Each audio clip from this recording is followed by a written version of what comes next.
Hey guys, it is Kelsey here from roughandtumblefarmhouse.com with a really simple and delicious fermentation recipe on how to make your own fermented mustard.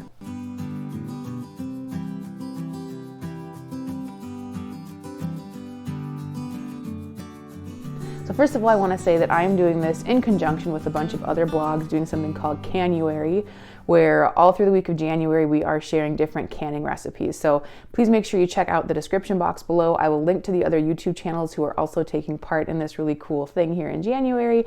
Maybe you'll find some other great kind of canning recipes or things you want to try out.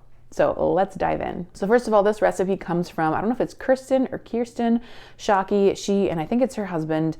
They have a bunch of different books on fermentations. They've got their fiery ferments, their fermented vegetables.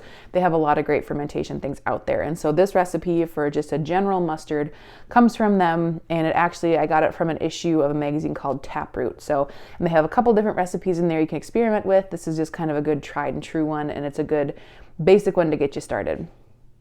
So first of all, you are going to need some white mustard seeds and some brown mustard seeds.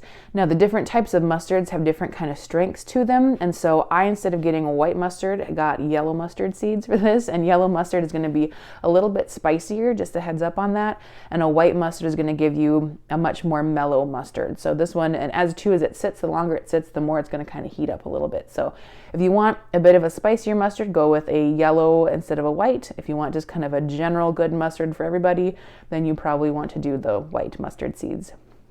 So you're gonna need white mustard seeds, brown mustard seeds, you want apple cider vinegar, salt, unchlorinated water, and some honey. So nothing too crazy here. And you're also gonna need either fresh or powdered turmeric root. You also are gonna need a blender and a pint jar. So to get started, we are going to add to your blender 1/4 cup of the white or yellow mustard seeds, 1/4 cup of brown mustard seeds, 2 teaspoons salt, 1 cup of unchlorinated water, and 1 tablespoon of grated fresh turmeric root or 1 teaspoon of powdered. And I didn't have the fresh around and I wanted to get my mustard made, so I used the powdered. The flavor is a little bit better with the fresh because I have done it with fresh before, but you definitely can make it work with the powdered as well. So add all those ingredients to the blender. Make sure you have your lid on because this really shoots up a lot when you hit that blend button, all that water. Have your cover on and blend it up for about 2 minutes. It takes quite a while for it to start to break down. It'll just be kind of liquidy, but you want those little teeny tiny mustard seeds have to start getting busted apart, and it's going to really turn into kind of a thick, almost like a gel sort of consistency. If you've ever made kind of like slime with your kids, it gets pretty gooey. That's kind of what you're shooting for here, like a mustard sort of consistency. After that, you're going to take your mustard that you're making and put it into your pint jar. And then you want to remove any air bubbles that are there. I find that just kind of tapping it on the counter seems to work pretty well.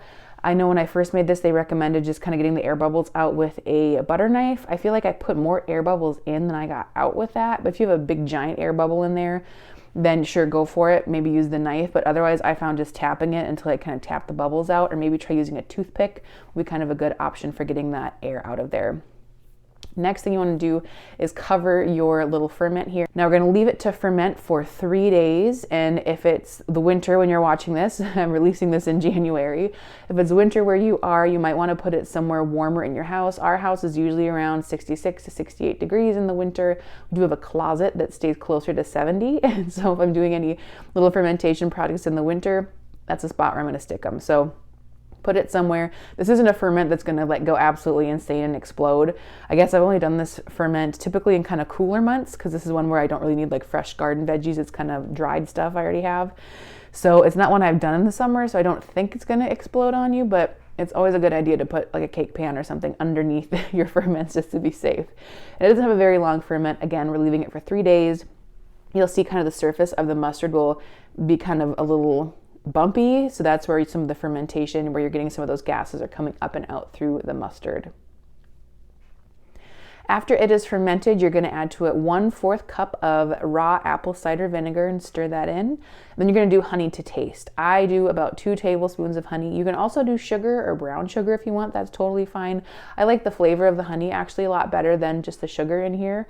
But again, it's totally up to you. Experiment and see what you like best. And it's not a huge investment to make this. It doesn't use a ton of mustard seeds, so you can try it a couple different ways and see which flavor you like best.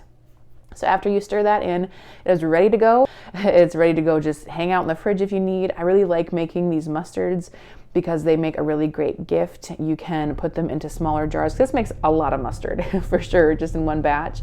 So I like to, you can put them in little smaller jars and make kind of a mustard sampler, which is a nice gift for Father's Day or a holiday or something. It's just kind of a nice thing that's homemade and pretty easy. So it will last in your fridge for 6 months or more. Just like any condiment, keep an eye on it. If it starts to get funky, then toss it out, but otherwise it is ready to go. If you have any questions at all, please comment below. I'm always happy to help, and make sure you head to that description box and check out other bloggers and homesteaders that are adding some great videos this month in the month of Canuary. So we will see you next week for more farming, family food, and fortitude here at our Rough and Tumble Farmhouse.